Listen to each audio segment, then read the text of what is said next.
You open one eye. It's pitch black outside. Time for work. You get up quickly.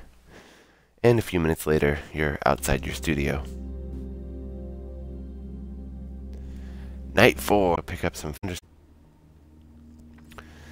From outside, the Montparnasse gun store looks like any other shop. A plain, discreet front window, sliding doors. But inside they sell handguns, machine guns, knives, and it had its owner in your cab. The store opens really early so that patrons can come train in the shooting range. As you walk up to the counter, you hear the distant noise of gunshots under your feet. It's an unsettling experience.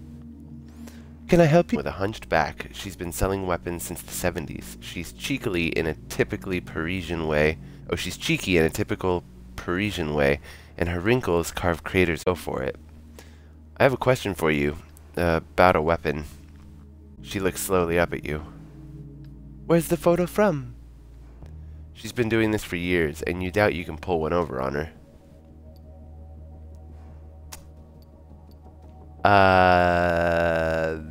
The cops.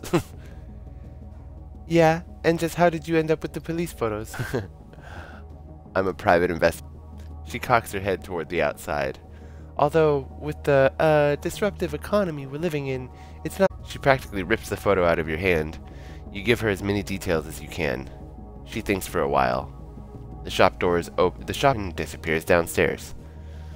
When she opens the door, it creaks and the smell of gunpowder spreads through the shop.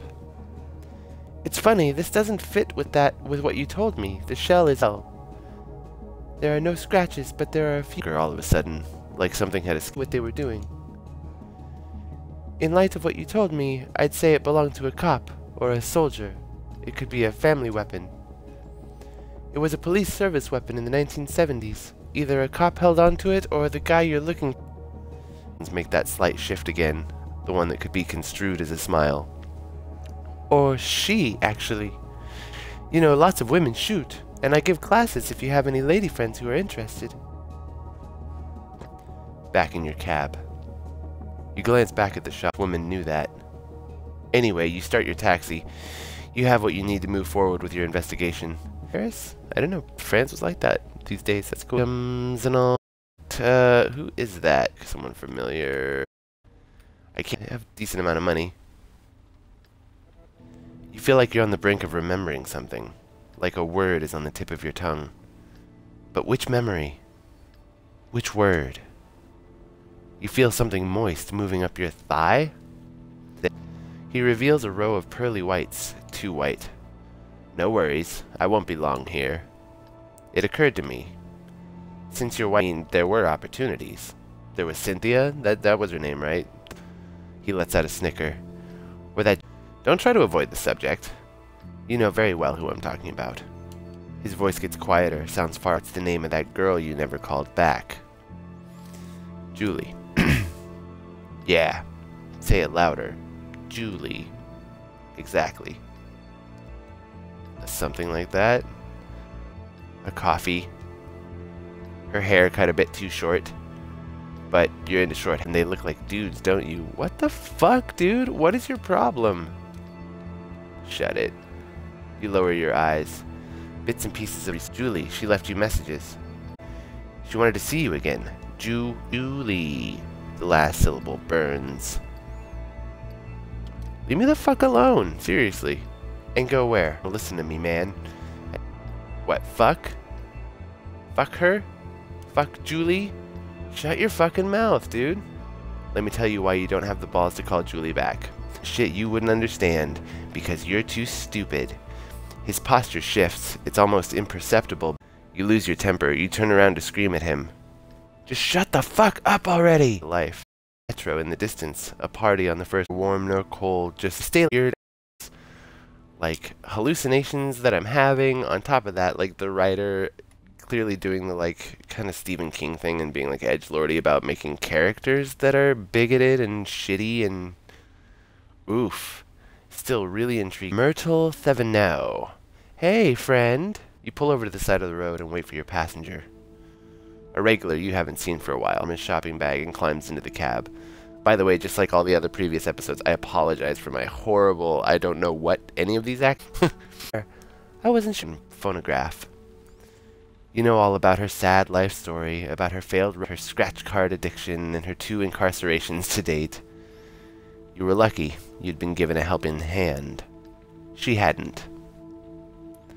Are you going to get going, or what? Sorry, I'm a... You turn the key in the ignition. The motor hums. Damn, it feels kind of tough right now, money-wise, if you know what I mean. Myrtle, you know it's always free for you. Her chest. No way, forget it. Let's make a deal instead, okay? An agreement, that is. I'm listening. Fine. I'm gonna give you an easy one this time. What am I? She flashes a proud smile. Like, I'll give you a minute or 2. She looks out the window. I'm not... Is it silent? Space. You cast a glance into the rearview mirror. Your passenger is eyeing you. Silencer, sorry. It's emptiness. The right answer is emptiness.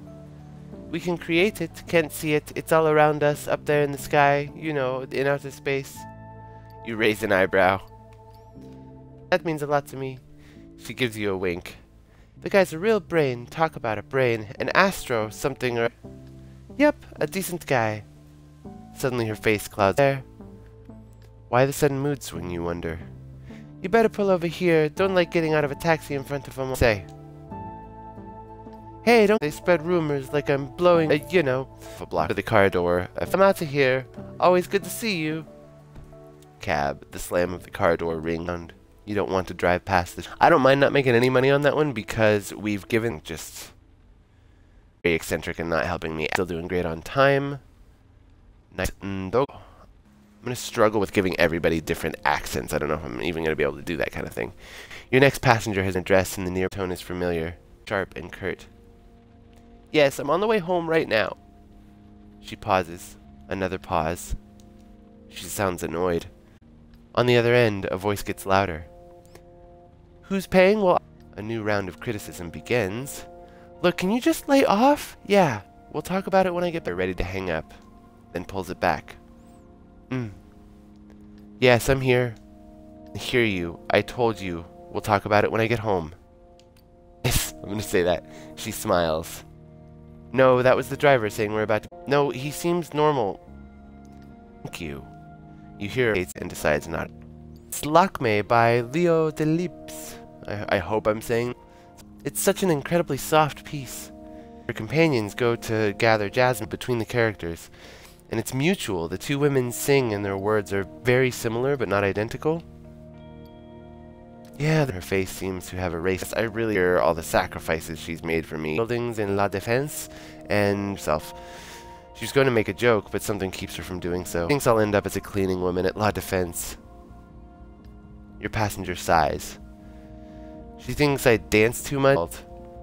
She heaves a huge... I don't believe in all that anymore. Now, be warned, what I'm about to say will sound... My mother doesn't understand. I must seem like a pretentious little princess.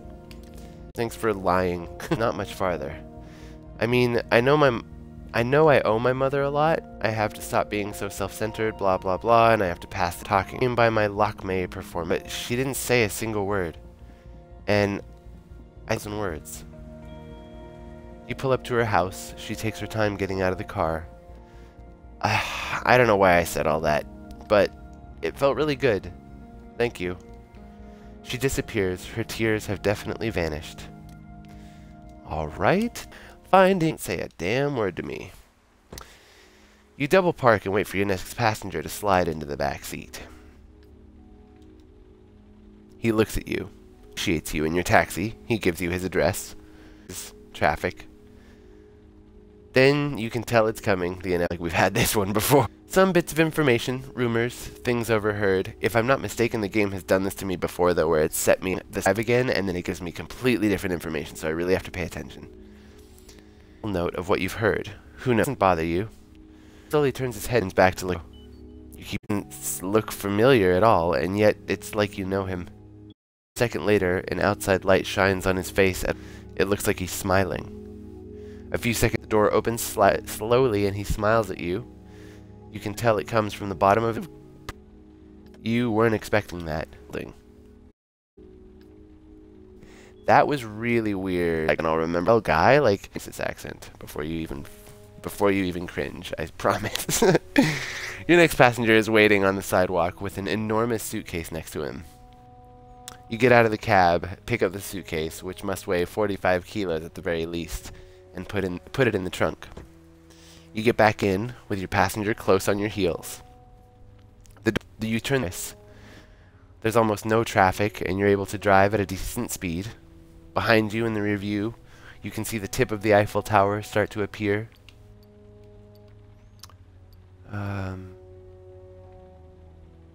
Eiffel Tower. Studied my Japanese a little bit better, I would probably know what all of this says, but airport?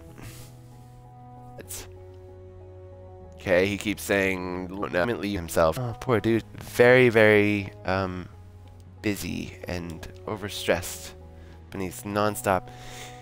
Oh my gosh, okay, if somebody in, I don't know, this is like a super long shot because my videos don't get any views, but I'm going to have to look up what he's talking about because I'm really curious now what he is so stressed about. He's, obviously he wants to unload because he's continuing to talk, but I'm not going to say anything, I'm just going to listen. You like Paris? Who would ask that anyway? Come on, he's clearly stressed. A list of all the things he hated. Oh, on and on. Let him unload. Just keep going. I'm trying to get really, like, I'm trying to get better about appropriative accents versus some, like, Japanese with sound offensive as hell. And he keeps saying this one-sided. Versailles. If that anybody has a chance. I think he lives in Colorado now. If about he glances at you. Understand how presumptive. I mean, I guess my character doesn't understand. I repeat. He falls back into his Seymour. You've had passengers who maybe he prefers Tokyo. You smile for mobsters. You keep driving. You think about the movie you saw during your hospital stay. A black American soldier on the run who starts hanging out with some sort of bum who's a huge jazz fan. It was a singular movie. Incredible. The title was Impossible. What a shame you can't speak his language. What a shame not to understand him, not to be able to talk. That's a beautiful shot of that plane. Maybe later you'll have time to learn Japanese. There's always time to learn. It's probably hard. Not the same alphabet, not the same letters, but then French. Aha! We have another clue. I can't understand any of it, buddy. I wish I understood Japanese. Still, he pays his fare with a twinge of shame. He thanks you with a sad look of defeat. He grabs onto your sleeve as you try to give back into your car. He says some more stuff. You nod very slowly.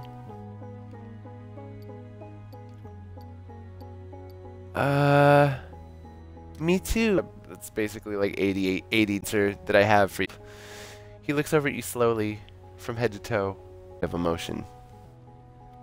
He says some more stuff with the number 19 in there. You hear the number 19. He lost someone. A wife maybe? He shakes. Oh, he just keeps going and going. If only you could understand him. Keeps talking. He bows. When he straightens up, his eyes are misty. You don't know why, but it seems normal to reply into the airport. The sliding glass doors close behind him. You start to realize the airport is waking up all around you. A woman who must have been a Viking in another life was pushing a floor waxer across the tiles in the entryway, just below the heating vent. A fellow driver waves as he's leaving the drop-off. Day appears in the sky. You get back in the taxi. For a minute, you rub your freezing hands together to warm off. That was a very is on a lot of what a lot of glitching. Abandoned. No sign of your passenger. A man dressed entirely in black jumps out the window and lands on the body. Steps over to your cab. He sits on the back over, opens the door and jumps into this without a second thought. In back, your passenger smells like sweat and gunpowder. He smiles or tries. What is going on? You? I mean, you know. A closer look at your passenger. The masked Joker. Slowly shake your head. No, it doesn't. So probably the Masked Joker? Yes, the Masked Joker. I think it sounds good. You bite the inside of your cheek, just for the right word. I did a lot of brainstorming and came up with the name everyone likes. You have to make sacrifices if you want to succeed. At school? Yes, the Ian K. He freezes. Shit. Everyone who is Bruce Wayne? I'm just gonna say nothing to this. No, Batman. Wayne. I'm getting all mixed up. He touched for a wound. You're getting close to your destination. I think I'm hurt. You want me to take you to the hospital? No, I'm fine. I shouldn't have jumped out of the window like that. But you were already coming down the street and I didn't want to make you wait. You smile. Pull over right there in front of the driveway. It's a flesh room. I'll be home 2 minutes and struggles to get out of the cab. One last thing. Don't say anything about the in-kid. I'm trying to lead a double life and it's not super easy. The in-kid? Of course. Of course. Nod my head mysteriously. That's what I'm gonna do. I'm not gonna say anything. Perfect. I hope to... He doubles over in a coughing spell. See you again sometime. Oh man. Take good care of yourself, Xavier. I'll be much better soon. No worries. He looks at Hi. He walks away, limping. You watch him as he tries several times to enter his building code before heading inside finally. As you go to start the engine handed you. What the fuck, dude? Okay, so you think you're some kind of superhero. Someone literally stabbed me and left me for dead. You. How am I doing on gas? I'm almost out of gas. I'm almost out of time, really. Yep, time to go home. Okay, so for some reason I kept thinking about Julie and my hallucination. That was a thing from tonight. Who is the one that wants to dance? You help hang up the phone. Okay, that is apparently pertinent to the story. I also met Xavier. How do they not mention Xavier? You have a few minutes to update your board with new clues.